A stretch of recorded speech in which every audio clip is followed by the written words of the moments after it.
Saya mau cerita. Ada dua orang sahabat yang tinggal di sebuah desa kecil di Italia. Sebut saja nama mereka adalah Pablo dan Bruno. Mereka adalah anak muda yang memiliki impian yang tinggi. Mereka sering berkhayal bagaimana kalau suatu hari nanti mereka menjadi orang terkaya di desanya. Keduanya merupakan orang yang sangat ambisius.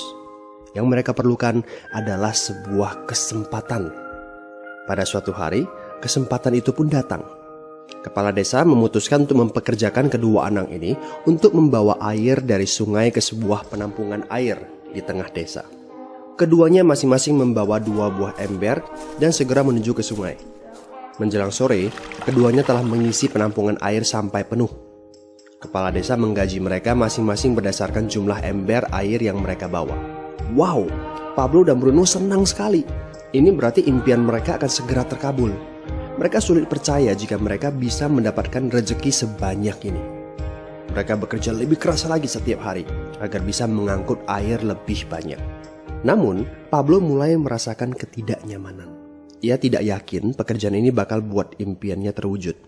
Punggungnya nyeri dan kedua telapak tangannya lecet-lecet. Kian hari, kian takut saat harus pergi bekerja. Ia pun mulai berpikir keras mencari akal bagaimana caranya membawa air dari sungai ke desanya. Aha, Pablo mendapatkan ide. Bruno, saya punya rencana.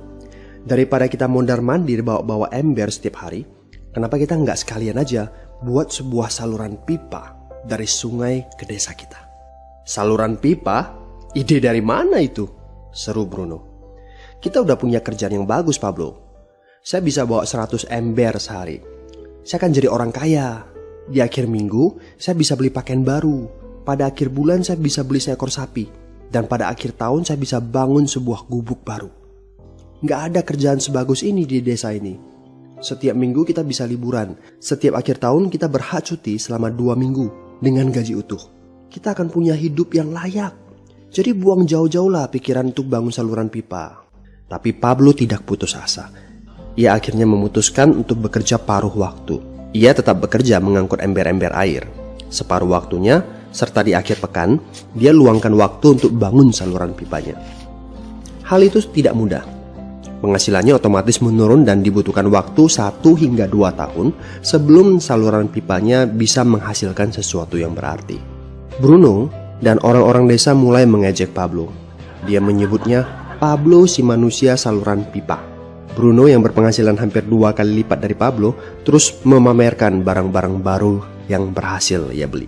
Sapi, keledai, pakaian, sepatu baru, gubuk bertingkat 2. Bruno bisa makan mewah di kedai. Orang-orang di desa menyebutnya Tuan Bruno. Sementara Bruno berbaring santai di sore hari pada akhir pekan, Pablo terus saja menggali saluran pipanya. Pada bulan-bulan pertama, Pablo memang tidak bisa menunjukkan hasil dari usahanya. Pekerjaannya memang sangat berat, bahkan lebih berat daripada kerjaan Bruno. Karena Pablo juga harus bekerja pada malam hari. Demikian pula di akhir minggu. Tapi Pablo selalu mengingatkan pada diri sendiri bahwa impiannya dibangun berdasarkan pada perjuangan yang dilakukan hari ini. Dari hari ke hari, dia terus menggali, inci demi inci. Sedikit demi sedikit, lama-lama jadi bukit. Dari 1 inci kemudian menjadi 1 kaki. Kemudian jadi 10 kaki. Kemudian 20 kaki, 100 kaki, dan seterusnya. Bersakit-sakit dahulu, senang-senangnya kemudian. Demikian dia terus menyemangati dirinya sendiri. Sepulang kerja, tubuhnya lelah sekali. Fokus pada hasilnya. Kata-kata itu terus ia ulangi dalam hati setiap hari saat dia pergi tidur. Sementara dari bar di desa itu terdengar gelak tawa mengiringinya ke alam mimpi. Ayo, fokus pada hasil akhir. Hari berganti bulan, saluran pipanya sudah setengah jadi. Saat beristirahat, Pablo melihat dari jauh sahabatnya Bruno yang terus saja mengangkut ember-ember. Bahu Bruno tampak semakin lama semakin membungkuk. Dia menyeringai kesakitan. Langkahnya semakin lamban akibat kerja keras setiap hari. Dia semakin jarang bersantai-santai di tempat tidur gantungnya. Dia lebih sering terlihat di bar, duduk dengan wajah letih dan murung. Saat pengunjung bar melihat Bruno, mereka saling berbisik. Hei, ini dia Bruno si manusia ember. Dia lebih suka duduk sendiri di sudut yang gelap ditemani botol-botol kosong di sekelilingnya. Akhirnya, saat bahagia Pablo pun tiba. Saluran pipanya sudah rampung. Orang-orang desa berkumpul saat air mulai mengalir dari saluran pipanya menuju ke penampungan air di desa. Sekarang, desa ini sudah bisa mendapatkan pasokan air bersih secara tetap. Pablo tidak perlu lagi membawa ember. Artinya, airnya akan terus mengalir, baik dia sedang bekerja maupun tidak. Air itu mengalir saat dia makan, saat dia tidur. Air itu mengalir di akhir minggu ketika dia asyik bermain. Semakin banyak air yang mengalir ke desa itu, semakin banyak pula uang yang mengalir ke kantong Pablo. Apa moral dari cerita ini? Pertanyaan yang paling penting untuk kita renungkan adalah, siapakah Anda? Seorang pembawa ember atau seorang pembuat saluran pipa? Apakah Anda hanya mendapatkan penghasilan jika Anda datang ke tempat kerjaan, seperti Bruno pengangkut ember? Atau Anda termasuk orang yang bekerja hanya sekali saja, kemudian Anda dibayar terus-menerus, seperti Pablo pembuat saluran pipa?